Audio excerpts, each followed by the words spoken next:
আপনার দীর্ঘদিন যাবৎ একটি জমি বেদখল হয়ে আছে, হয়তো বিভিন্নভাবে জোর দখল করে আছে। এই যে বেদখল হওয়া জমিটা আপনি কিভাবে উদ্ধার করবেন?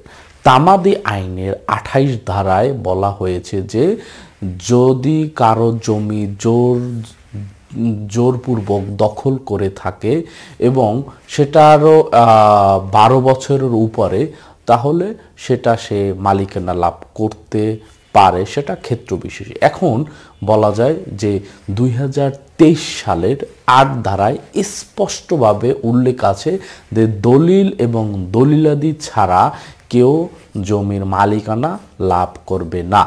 তো এতদিন যারা জমি জোর দখল করে আছে মূলত তারাও দখলে থাকতে পারবে না। হ্যাঁ, তবে এই যে ২৮ ধারা, এই ২৮ ধারাটা কখন কার্যকর হবে? এই ২৮ ধারাটা কার্যকর হবে তখন যখন না কেউ যদি ১২ বছর জমি দখলে থাকা অবস্থায় কোর্ট থেকে রায় ডিগ্রির বলে নিজের নামে করেছে এবং রেকর্ড করেছে, সেই ক্ষেত্রেই সে সেই জমির মালিকানা হবে।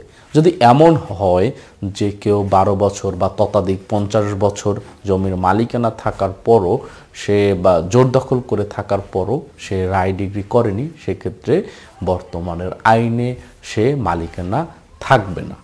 হ্যাঁ ভিউয়ার্স, তো এই যে এই মালিকানা লাভের দুইটি সহজ পদ্ধতি রয়েছে। নাম্বার ১, যে ২০২৩ সালের ৮ ধারায় স্পষ্টভাবে বলা হয়েছে যে কেউ যদি জমির কারো কাছে যদি জমির দলিল এবং দলিলাদি না থাকে, তাহলে তার মালিকানা সেখান থেকে তাকে উচ্ছেদ করবে। এখানে উচ্ছেদটা কিভাবে করবে? হ্যাঁ ভিউয়ার্স, আপনি ইচ্ছা করলেই আপনার জমি বেদখল আছে, আপনি যে তাকে উঠাতে পারবেন না, জোরপূর্বক সরাতে পারবেন না। এখানে আপনার সকল দলিলাদি, আপনার ডকুমেন্টস নির্বাহী ম্যাজিস্ট্রেটের